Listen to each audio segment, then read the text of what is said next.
everyone, welcome back to the Deep Dive.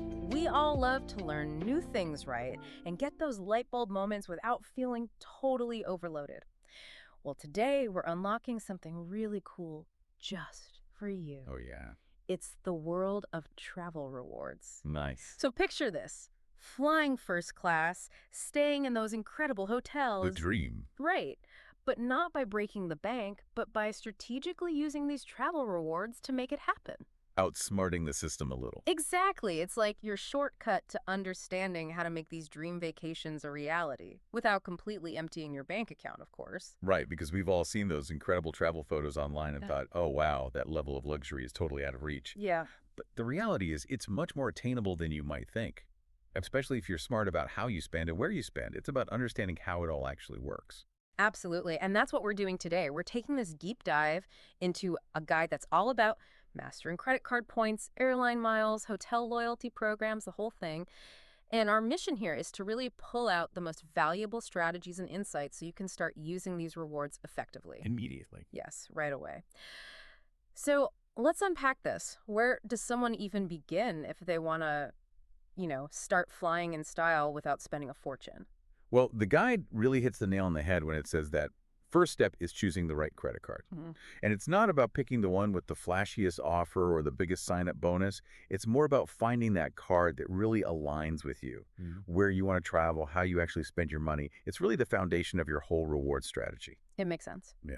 So the guide specifically mentions the Chase Sapphire Preferred and the American Express Platinum. Now, in the sea of credit card offers, what makes those two stand out?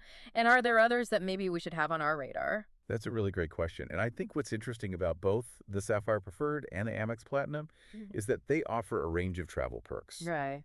So the Sapphire Preferred is a great entry point. If you're just getting started, it gives you a lot of points on travel and dining, Makes sense. which for many of us are our biggest spending categories. Sure. The Platinum card, on the other hand, it often comes with a higher annual fee. So that's something to think about. Okay. But it does unlock those more premium benefits. So, things like access to airport lounges. Oh, yes. So those comfy little spaces with the free drinks and food. Yes. Hotel status, which Yeah. can lead to room upgrades and free breakfast. Now you're talking. If you're newer to all of this, it's also worth looking at cards like the Capital One Venture X. Okay. It offers this really good mix of benefits and a more manageable annual fee for some. So really, the trade-offs just come down to what travel benefits matter most to you and how much you're willing to spend on those annual fees. Okay, the annual fees, that's something to remember. Now, the guide also talks a lot about leveraging sign-up bonuses. This sounds like a really quick way to rack up a bunch of points early on. Definitely. Especially when we're talking about getting those first-class flights or the luxury hotel stays sooner. Yeah, Sign-up bonuses are often the most direct route. okay. So typically how they work is you spend a certain amount on the card in those first few months, and then boom, you get this big chunk of bonus points. Nice. So for example, a sign-up bonus with a certain airline card could easily get you a one-way business class ticket to Europe. Wow. Yeah, and that would normally cost you thousands of dollars. So these bonuses really can be enough for a round-trip flight or a few nights in a nice hotel. It's basically like starting your travels with a significant discount. I like it. So you pick a card, it has a good sign-up bonus, you meet the spending requirement, those points are in your account. What happens next? What's the strategy here? So now we move on to the next piece of the puzzle, which is really understanding how the points themselves work. Because it's not just 1 point equals this amount of value. It's more nuanced than that. Yeah, it's not that simple. So my Marriott Bonvoy points aren't necessarily equal to my United Mileage Plus miles. Precisely. They have different values depending on the program and how you use them. Okay. So the guide actually gives a really good example with Marriott Bonvoy, saying that their points are super useful for hotel stays. And you might find that you can actually get more free nights with them compared to some other programs. However, what's also important to know is that you can often transfer your credit card points to all sorts of airline and hotel loyalty programs. Okay. And that's where things can get a bit more interesting, especially if you're aiming for those premium cabin redemptions. So transferring to an airline partner might give you a much higher value per point than if you were just going to redeem it for a standard economy flight. And so this is where doing a little research, understanding those transfer ratios, and looking at award availability can be really beneficial. So it's about being strategic and knowing where and how to redeem them. Got it. Exactly. Now, the guide also touches on this idea of being loyal to certain programs, but not blindly loyal. Right. So how do we find that sweet spot? I think it's all about finding a balance because loyalty programs, whether it's with airlines or hotels, they can offer some pretty sweet perks like Mhm. priority boarding, upgrades, free nights. Those are all great. Of course. But you also don't want to get so stuck in one program that you miss out on better deals elsewhere Yeah, because then you're leaving value on the table and no one wants to do that. exactly. So the question is, how do you stay informed about all these deals and redemption options across all the different programs? Right. It sounds overwhelming. It can be, Mhm. but luckily there's some practical tools that can really help with that. Okay, good. So the guide recommends things like Award Wallet, which is a really popular tool that helps you keep track of all your points and loyalty statuses in one place. So you don't have those points scattered all over the place. Exactly. So you can see all your balances in one place, and it's so much easier to see when you have enough points for a certain trip and compare those redemption options across different airlines and hotels. So it allows you to be more flexible. So it's about flexibility. Definitely. Get the best value for your rewards. Okay, I like it. Now, the last key strategy mentioned here is utilizing online portals. So this sounds like a pretty easy way to earn extra points for stuff you're already buying anyway. Pretty much, yeah. Most of their major credit card companies have these shopping portals. Okay. You can usually find them on their websites or their apps. And it's really easy to use. So let's say you're buying something online. It could be anything from your everyday necessities to clothes, whatever. Before you make that purchase, you just click through the portal link, and it's like magic. You get those bonus points on top of the regular rewards you get with your card. So it's like a little multiplier. Exactly. Yeah. Yeah, I like it. So we've talked about the core strategies. The guide also highlights some, I guess you could say, big names and pivotal moments in this travel rewards world. Brian Kelly, the points guy, is a name that comes up quite a bit. Oh, yeah, for sure. He's basically become this like a guru for maximizing travel rewards. Yeah. And for a lot of people who are new to this whole thing, his blog and website are like these essential resources. They're full of tips, tricks, the latest news on points, miles, loyalty programs. So it's a lot of information. So he's making it more accessible to us regular folk. Definitely. Much more accessible, yeah. And then there's also this thing about the Chase Sapphire Reserve card launch back in 2016. So the guide points to that as being a pretty big moment. What made that card so special?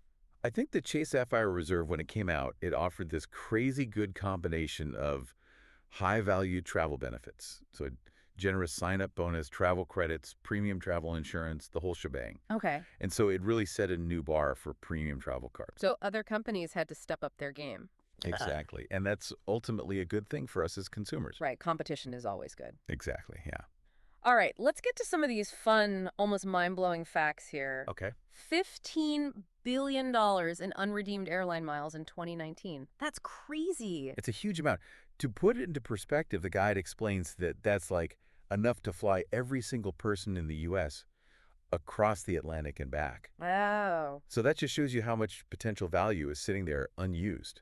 And so it really underscores how important it is to not just earn these rewards, but actually plan, use them, make them work for your travel goals.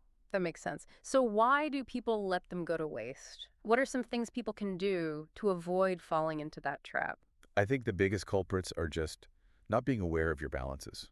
Just letting those points pile up and forgetting about them. Right. Also feeling a bit overwhelmed by the whole process of redeeming them. Yeah. And sometimes it's also a matter of not planning your travel far enough in advance to actually secure those award seats or hotel rooms. Yeah.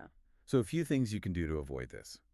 First of all, regularly check your balances, see what you have. Right. Don't be afraid to explore the different redemption options. See what's out there. And try to be a little flexible with your travel dates if possible. Good tips. Now, the guide also mentions these super unique reward experiences like, I don't know, private tours of the Louvre Museum, cooking classes with famous chefs. Yeah, that's a whole other level of travel perk, right? Yeah. It's interesting how these companies are going beyond the usual flights and hotels and offering these super exclusive, memorable experiences.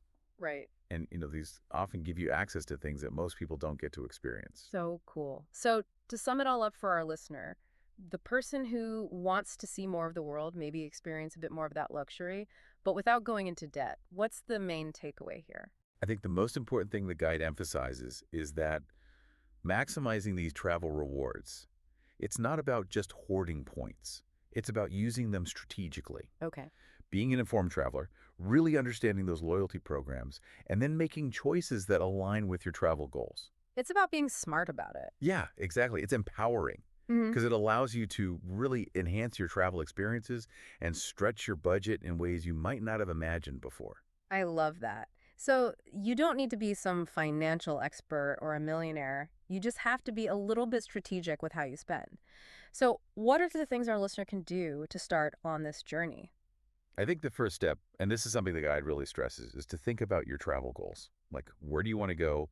What kind of experiences are you looking for? Yeah. And once you have that clear picture in mind, you can then start looking at different credit cards and loyalty programs that might be a good fit for you, based on your spending habits and where you want to go. And it sounds like even just understanding the basics like sign-up bonuses, the fact that points can have different values, the potential of using those online portals, that in itself is a huge step. For sure. Yeah, it's about going from passive spending to active, informed spending, Mm.